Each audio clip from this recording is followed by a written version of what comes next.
La última hebra, memorias del Sindicato Obrero de San José de Suaita. Una serie podcast para rememorar a la fábrica de hilados y tejidos de San José de Suaita, a su corregimiento, sus lugares de memoria y a su gremio obrerista, que la acompañó hasta la última hebra. ¿Sabías que hace más de 40 años existió en un remoto corregimiento del sur de Santander uno de los primeros sindicatos obreros y textiles de la historia de Colombia? Bienvenidos a La Última Hebra, un podcast sobre las memorias del Sindicato Obrero de San José de Suaita. En este primer episodio realizaremos un barrido histórico sobre la vida y muerte del sindicato, sus luchas y huelgas, sus dirigentes y las actividades sindicales que hilaron finalmente su identidad. Súmense a nosotros en esta marcha de recuerdos de los trabajadores. Comencemos.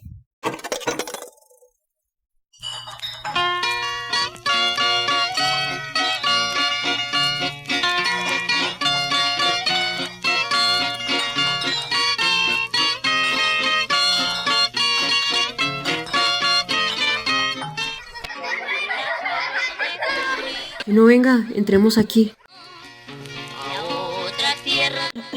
Hay una función esta noche en el Teatro San José, amigo obrero, compre sus boletas. Hoy van a dar el Pantano de las Ánimas, no se la pierda. Amigo obrero, compre sus boletas. Amigo obrero, compre sus boletas.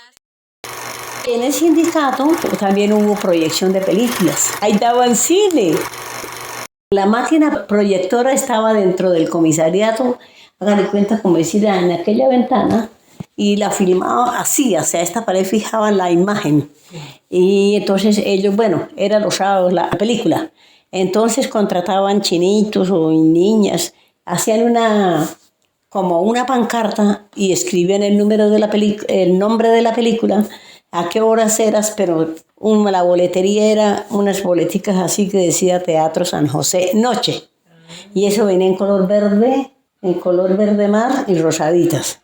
Entonces uno se encargaba el taquillero, su merced que conoce en la ciudad, vendía las boleticas. Pero entonces por ahí a los hijos de los trabajadores les decían, ayúdenos a vender por fuera. Entonces el día viernes por la tarde anunciaba la película del sábado. Entonces le escribían el nombre de la película y a qué horas era, y los chinos, puros chinos, su merced, salían con la pancartica por todo el pueblo, llevan hasta el Pomarrosal, un barrio entrando al pueblo, donde hay una virgen. Y los chinos gritaban, no había megáfono. Hay función para esta noche. A las 7 en punto, no se la pierda por ningún motivo. Y la película es tal. Y ellos anunciaban y eso se llenaba. Su merced, se llenaba el recinto ahí de gente mirando las películas. Yo me acuerdo que la última película fue muy bonita, se llamaba El Pantano de las Ánimas. El Pantano de las Ánimas. El Pantano de las Ánimas. He aquí la misteriosa historia de un pantano sobre el que pesa horrible leyenda y el de un extraño ser que vivía en sus profundidades. Pero desapareció del ataúd. Sí. Y ahora estará en el fondo del pantano de las ánimas sufriendo penitencia.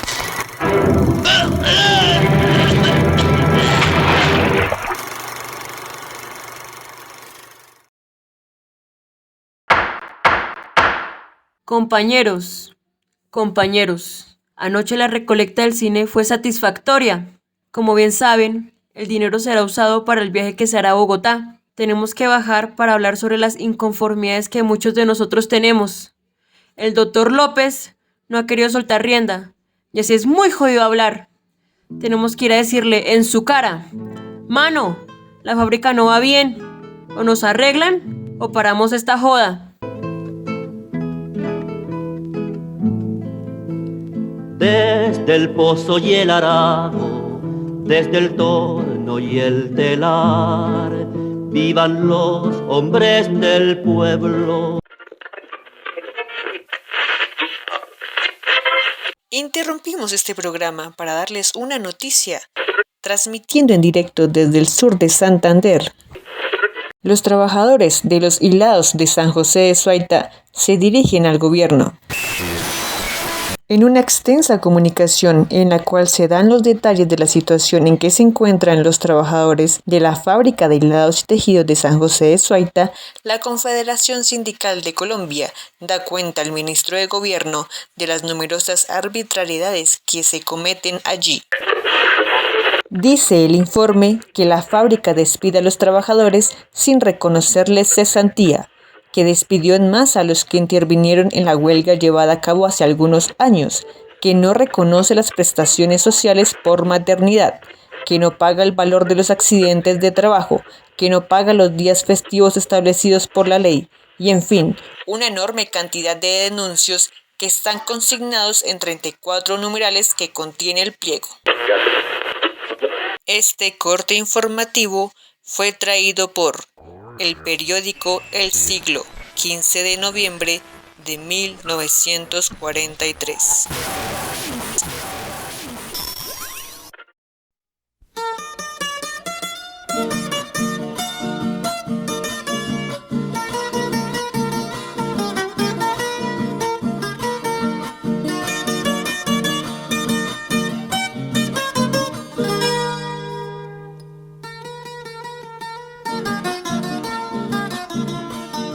El Sindicato Obrero de la Fábrica de Hilados y Tejidos de San José de Suaita se recuerda históricamente por llevar a sus espaldas una de las huelgas más largas del país, una que en 1947 duró un aproximado de 3 meses. ¡Ay, mijita!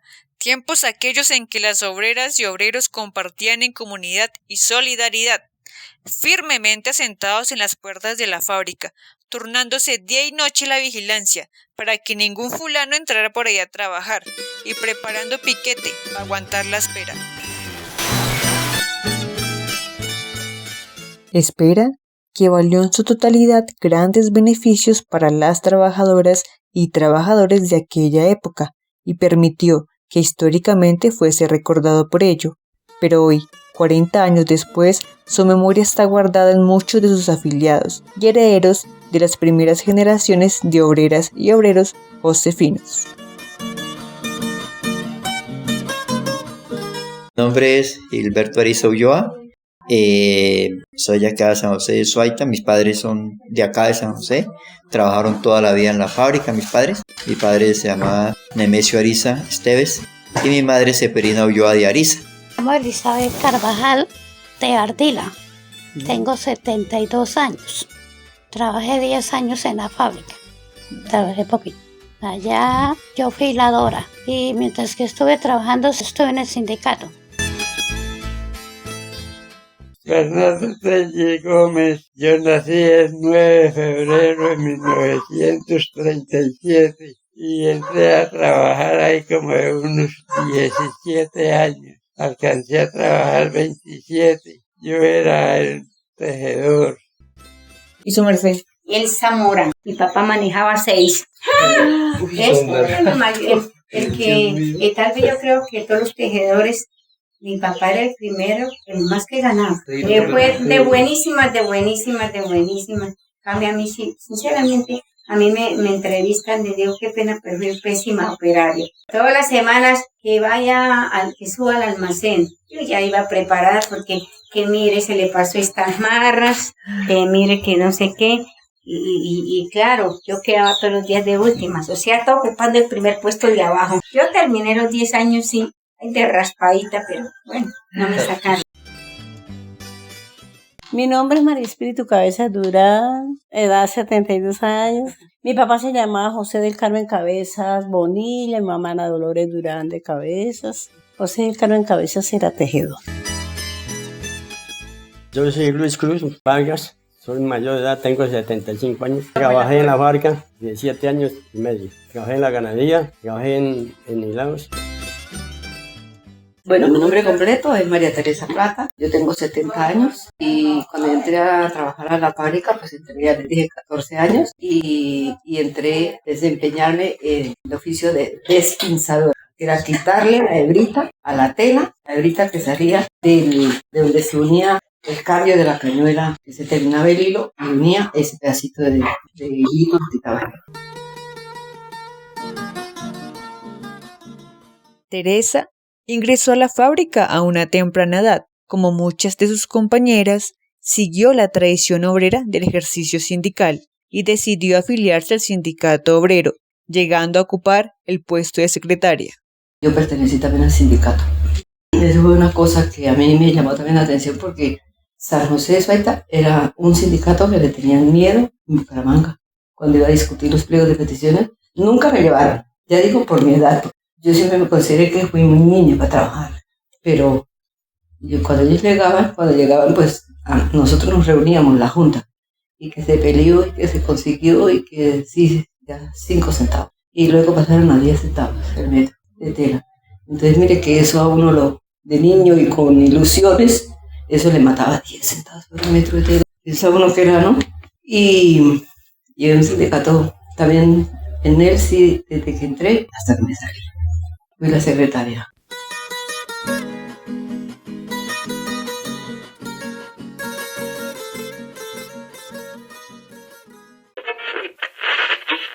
Atentamente, permítome informarle hoy, 11 a.m., Sindicato Obrero declaró huelga, produciéndose paro total de las actividades. El personal obrero compuesto 245 unidades y 60 que querían continuar su trabajo. Un telegrama del jefe de fábrica al gerente, enero 1947. Por 8 horas de trabajo, 8 horas de descanso y 8 horas de instrucción. A la carga, compañeros. El nacimiento del Sindicato Obrero de San José se remonta a primeras y esporádicas huelgas en 1919, hasta llegar a ser un movimiento organizado en 1924. Para ese año se presentaba bajo el nombre de Junta Directiva del Gremio Obrero y sus más aguerridas afiliadas eran mujeres, que se desempeñaban principalmente en las secciones de hilados y tejidos de la fábrica. En la década del 30, las leyes laborales del gobierno liberal de López Pumarejo legalizaron la creación de sindicatos en Colombia y la Junta Directiva del Gremio Obrero Josefino pasó a llamarse Centro Obrero de San José de Suaita, siendo así el primer sindicato oficial del corregimiento. En 1935, las persecuciones sindicales de la administración de la fábrica ocasionaron la desaparición del Centro Obrero, que enseguida fue aplacado por un sindicato de orden patronal de afiliación masculina y de empleados. Finalmente, y gracias a reuniones clandestinas, los obreros pudieron mantener su organización por varios años más, volviendo al ruedo en 1944, bajo el nombre de Sindicato Obrero de Hilados y Tejidos de San José de Suaita, cuya existencia se prolongó hasta el cierre definitivo de la fábrica en 1983.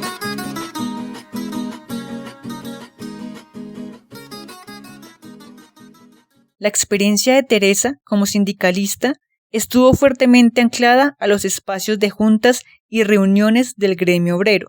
Estas se realizaban un día domingo, cada 2 o 3 meses, en una casa arrendada para el sindicato y llamada la Casa Sindical.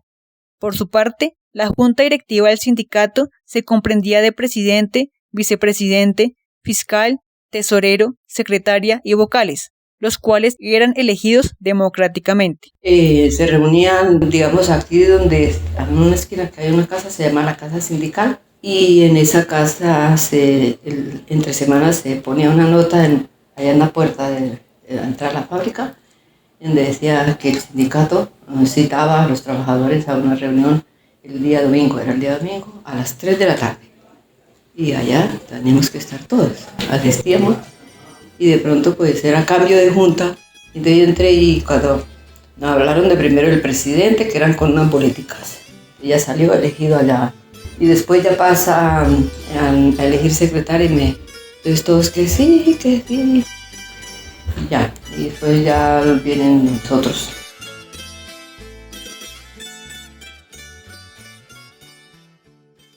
Así como Teresa, Bernardo perteneció a la junta directiva del sindicato, ocupando el lugar de presidente. A mí me gustaba y yo lo hacía con gusto, y si había que ir a discutir, yo iba. Y no me daba miedo llegarle al gerente a cualquier hora y iba con el que fuera y hacíamos los reclamos. Y cuando veía que era justo, pues accedía. Cuando no, se trancaba que no sé qué. Y entonces el que iba a poner la queja era uno. Pero si el que lo mandaba a uno, que era el obrero, no se trancaba, entonces quiere decir que era más bien culpable. Durante sus 27 años al servicio de la fábrica, Bernardo se destacó en la minoría de hombres que trabajaron en la sección de tejidos, oficio que también heredó su hija, Elsa, quien trabajó durante 10 años como despinzadora. En este ambiente laboral se presentaban diversas solicitudes de los trabajadores, que variaban entre reclamos por el pago o aumento del salario, memorandos o despidos injustificados, peticiones médicas y exigencias por mejor calidad de las telas, de las máquinas o de sus insumos personales. Era en estos momentos en que el sindicato debía actuar. El sindicato duró mucho tiempo. Y eso era por periodos. Cada presidente era como que 2 años que estaba ahí y 10 de la Junta. Y ahí uno tenía que estar dándose cuenta de todo el trabajo, cualquier reclamo, ir a hacerlo así. ¿Cómo funcionaba eso? Por ejemplo, yo soy un obrero y no me han pagado, entonces yo puedo ir donde ustedes y les decía. Y ahí mismo iba uno con el cliente que fuera o la señora y hacer el reclamo que esto y ya, y ojalá que tuvieran la paca del pago. Y uno llegaba y les comprobaba de que sí era así y entonces les arreglaban. Esas personas para eso necesitaban el sindicato, porque el sindicato, el presidente o la junta iban a hablar con el administrador para que el gerente que asistió, la propia oficina era en Bogotá, y allá tocaba remitirlas de aquí para que allá les hicieron todo, eso sí, para que... En una reunión eso se hacía una acta y ahí se anotaban todos los puntos que se fueran a tratar. Por lo menos vamos a reclamar del médico, vamos a reclamar materia prima, vamos a reclamar tal cosa. Otra, mejor manejo de los telares para que produzcan, así. Entonces eso se aprobaba ahí y después se le iba y se le presentaba al gerente de la fábrica y se le llevaban todas las inquietudes para que él resolviera el problema. ¿Y si resolvían algunos problemas o...? Sí. ¿Sí? ¿La gran mayoría? Sí, había veces le paraban bolas porque como era justo. Entonces, así cuando eran cosas como para que un aumento o que fulano de tal está muy enfermo, que necesita una atención médica mejor, que toca sacarlo, entonces ahí sí ya era con más trabajo, pero accedían.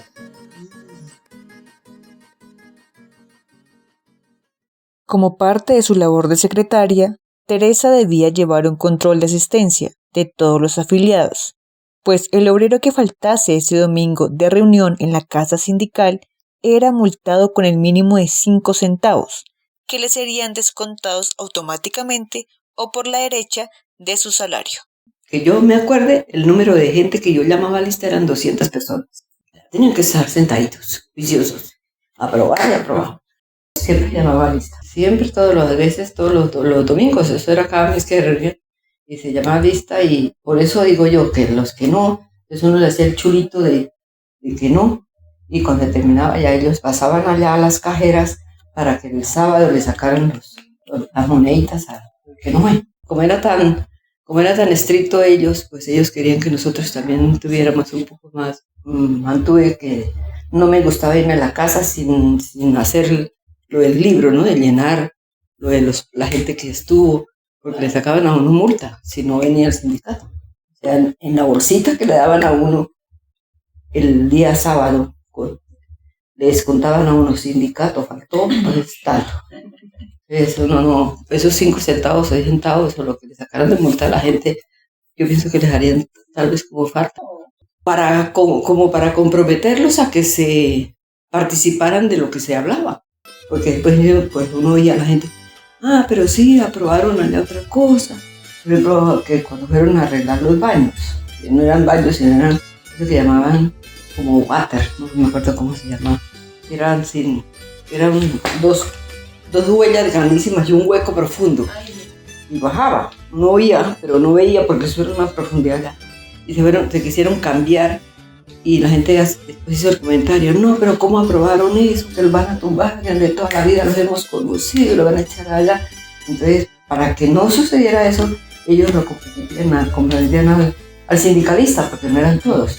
Pertenecían al sindicato, cumplían con ir a oír lo que se proponía.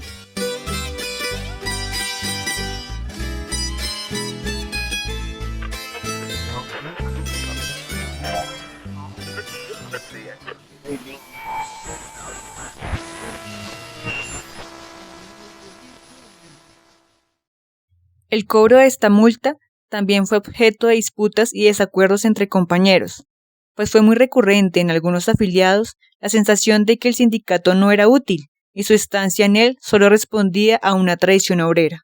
Por ejemplo, para Luis, quien se desempeñaba como capataz e hilador, el cobro de estos 5 centavos y la presión por pertenecer al sindicato fueron causas suficientes para renunciar a la organización en la década del 70.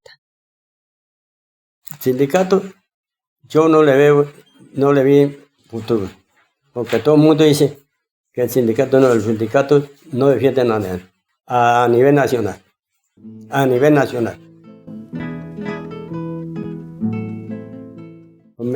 No que yo le dije que el sindicato no pagaba, y que no que alguna obligación y no, yo renuncié al sindicato. ¿Y qué le dijeron cuando renunció? No, que ahí miraba cómo me defendía, digo, porque ahí no se amenazaban. Si usted no estaba afiliado al sindicato, lo echaban. ¿El sindicato le amenazaba? Sí. Si no paga, el día que tenga un problema allá en la fábrica, nosotros vamos a defender. Lleva 5 pesos en el 70, o sea que yo no sé cuándo pusieron los 5 pesos. Cuando yo entré, llevan 5 pesos.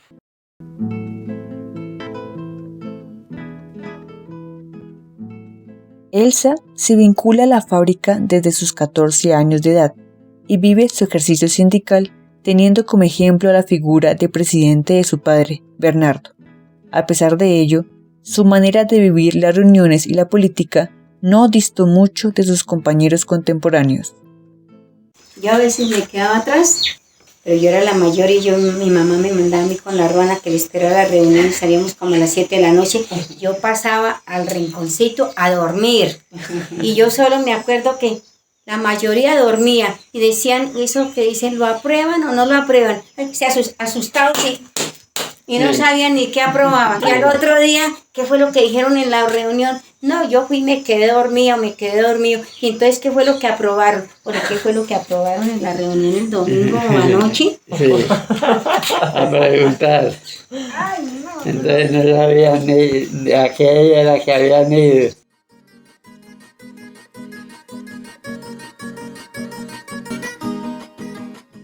La juventud, la poca formación política de los afiliados y la constante migración de personal se convirtió con los años en un gran problema para el sentido social y crítico del sindicato.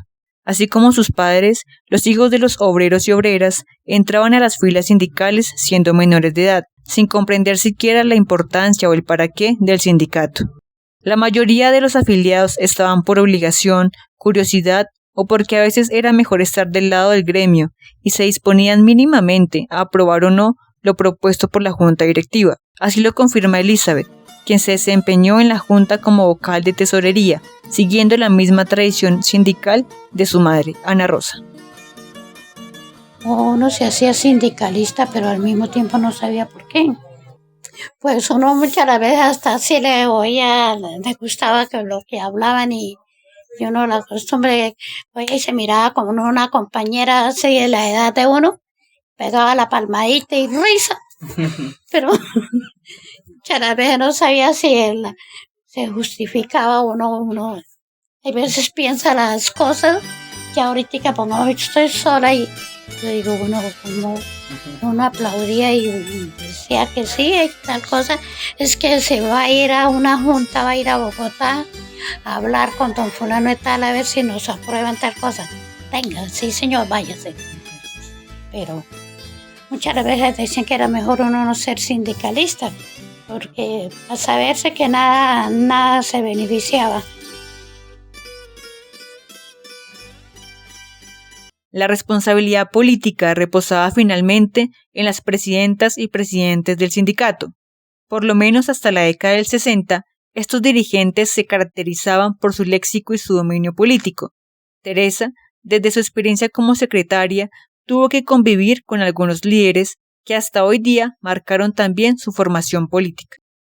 Yo siempre he dicho que esos fueron los momentos más felices de mi vida, porque aprendí y pues yo siempre hablé con gente mayor, porque yo entré a trabajar en yo era como la niña.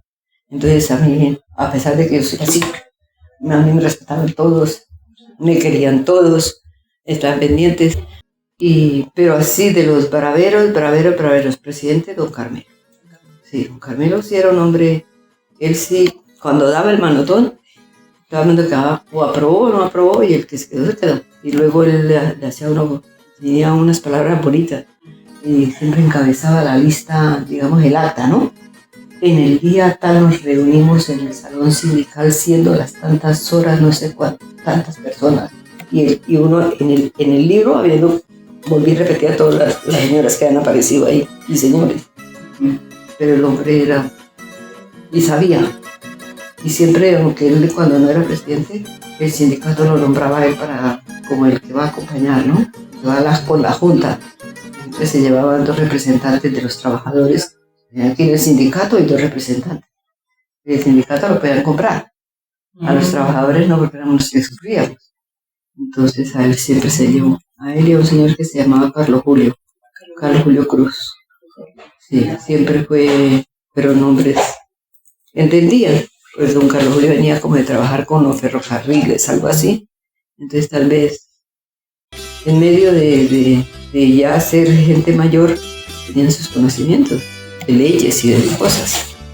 De que no era gente de estudios como César Isa. También un señor que también fue presidente y de él tengo buenos recuerdos. Después tuve una señora que se llamó Arcelia Romero, que vivía allá arriba.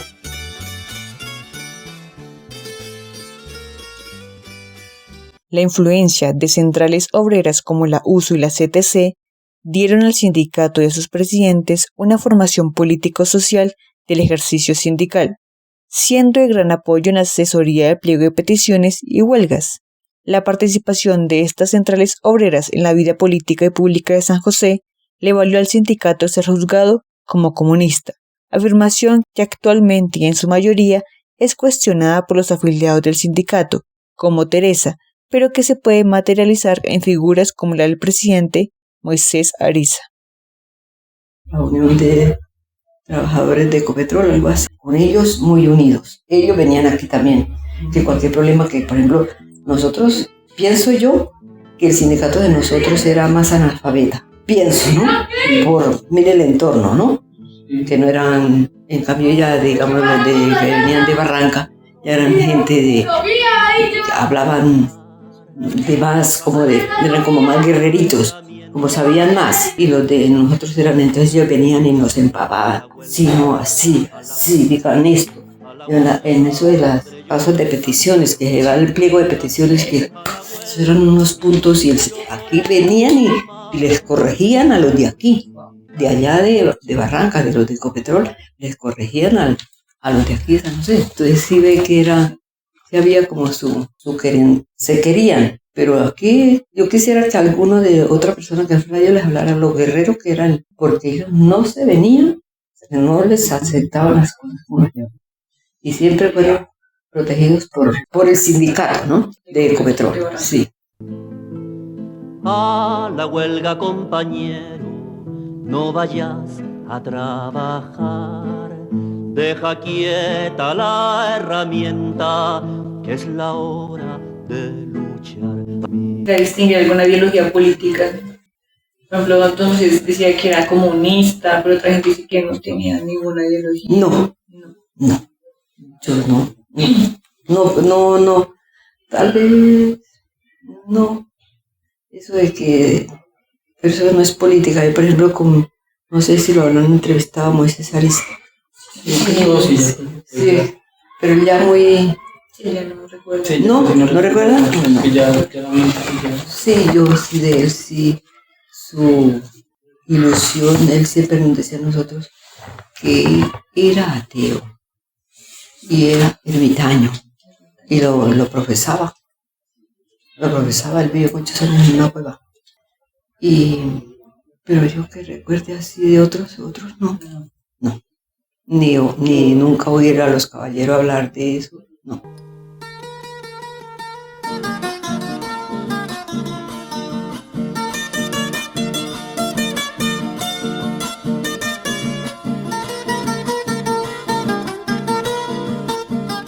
Entre sus funciones como vocal de tesorería, Elizabeth se encargaba del registro de dinero entrante o saliente a la cartera del sindicato.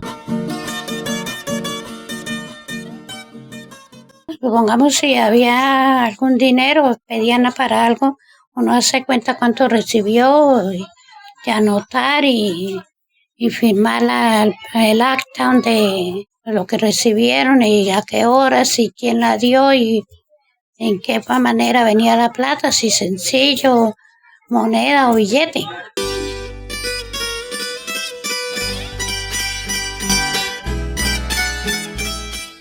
Los fondos del sindicato, producto de contribuciones de afiliados y actividades extralaborales, se destinaban principalmente a realizar viajes de San José a Bogotá para negociar con el gerente de la fábrica, y esporádicamente también se destinaban para costear viajes de algunos miembros de la junta directiva a congresos sindicales en algunas de las ciudades principales del país. Así lo recuerda Espíritu, hija del presidente Carmelo Cabezas. Él es de Firavitoba, Boyacá, de Boyacá. Él es de Firavitoba. Y él llegó a la edad como de 30 años, él decía. Él nació en 1909. Él llegó aquí con el fin de buscar horizontes. Entonces llegó aquí y como ya daban trabajo así, no importaba la edad, no ameritaba que tuvieran 15 o 17 años. Lo recibieron de una vez. Y mi papá entró a trabajar tejedor. Él dice que lo enseñó por allá un señor y él empezó fue tejedor todo el tiempo. Él vivía frente al sindicato, nosotros vivíamos allá, no sé. Y entonces le decían don Carmelito, le decían Carmelito. No, nunca le decían don José del Carmen. Don Carmelito, es que yo necesito un permiso, que necesito retirarme 3 días. Entonces él contaba con la junta y si lo aprobaba le daban el permiso.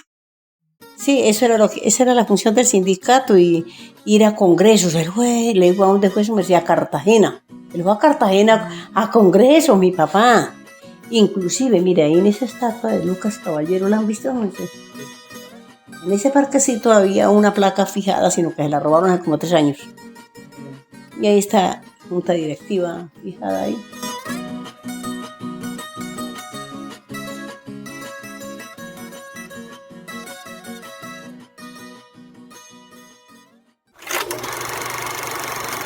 En el sindicato ellos hacían actividades, se hacían los bailes para recolectar fondos, para celebrar una cosa, la otra.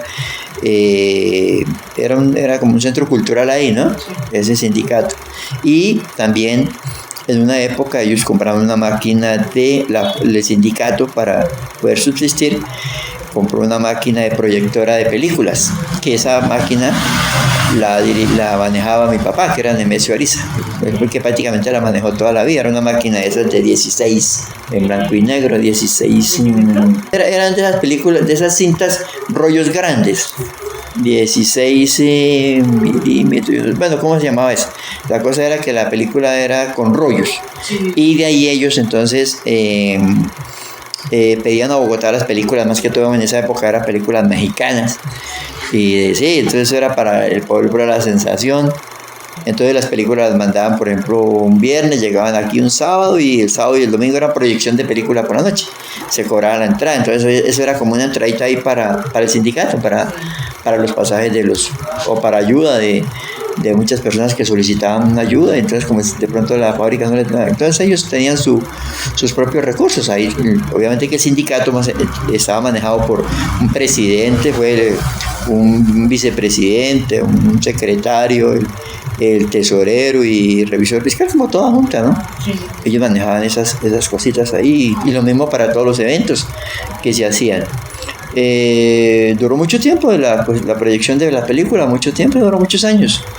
Y las películas nos mandaban de Bogotá y ellos las despachaban, así todo. Entonces ahí con eso subsistían. Se hacían también los bailes. Un aparatico, si vamos a mirar el precio de ahora, y eso les duró bastante tiempo ese proyector.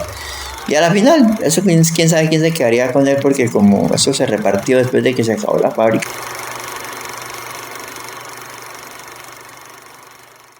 Así recuerda Gilberto la labor de su padre, Nemesio Ariza, como el encargado de proyectar aquellas películas mexicanas en la Casa Sindical del pueblo. Las noches de cine en el Teatro San José, llamando así a la Casa Sindical para estas ocasiones, era una de las principales actividades sindicales y extralaborales para recolectar dinero. Estas se complementaban con bazares o bailes durante festividades como el 1 de mayo, Día del Trabajador. Como recuerda Teresa, ese día se festejaba con un desfile de todo el gremio obrero al son de sus arengas y sus banderas. A la huelga 10, a la huelga 100, a la huelga madre yo voy también, a la huelga 100, a la huelga 1000, yo por ellos madre y ellos por mí. El sindicato, que era el Sindicato de Trabajadores Textiles de Santander, era verdad con su sigla, ¿no? Llevaba ahí. Sí, eso tenía era una bandera roja bordada y bandera de Colombia, y la bandera, bueno, eso de banderas y todos los trabajadores de atrás de las señoras que llevaban la bandera. Eso era algo muy bonito. Ese día sí. Por su parte, Elsa también recuerda con nostalgia aquellos días en que ondeaba la bandera sindical. Celebraba el día, el 1 de mayo se celebraba el Día del Trabajo. Nos hacían desfile desde el sindicato. Yo a mí varias veces me tocó con la bandera del sindicato, ¿sí? Una roja, sí señora. ¿Cómo era la bandera? Roja, y decía sindicato. ¿Solo sindicato? Sí señora. Y la de Colombia, los 3 colores. Sí.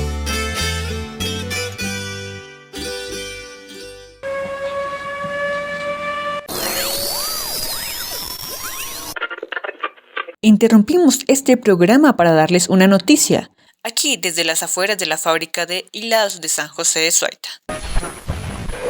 Sí. Necesitamos la ayuda del movimiento obrero. Esto pide el sindicato de la fábrica ante el posible cierre de la empresa. Sí.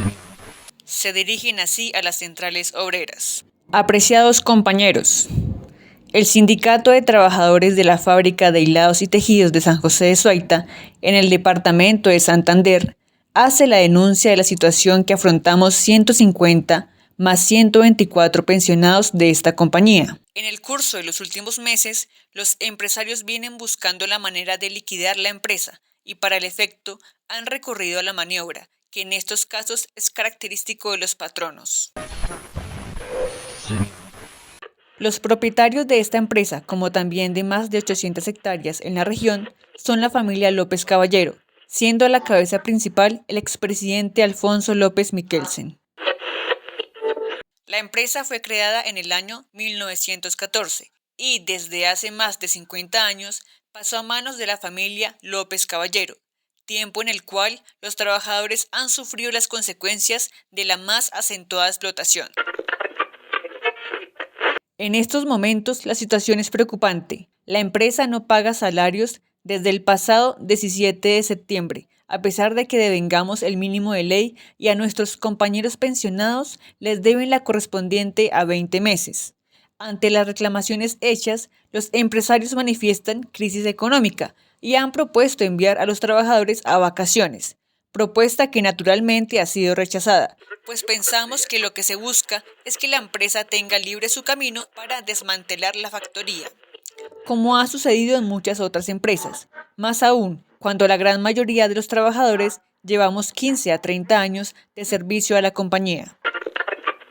Además, si se llevara a la práctica el pretendido cierre, eso daría lugar, además de fortalecer al ejército de desocupados, a llevar a una situación desesperada a la mayoría de los habitantes del corregimiento de San José, quienes dependen de esa empresa y que por sus mismas condiciones sería muy difícil conseguir un empleo que garantice su subsistencia. Por lo anterior, solicitamos de esa organización hermana la solidaridad inmediata, la que debe manifestarse tanto moral como económicamente. Fin del comunicado. El Sindicato Obrero de San José de Suaita desapareció junto a su fábrica hace más de 40 años.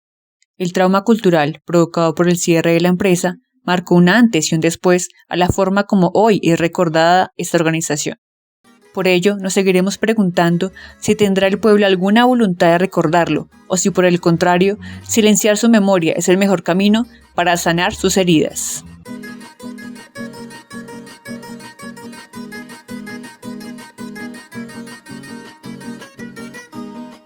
Esta reconstrucción de memorias es posible gracias a los testimonios e historias de vida de familiares y obreros de la antigua fábrica y al aporte documental de Pierre Raymond.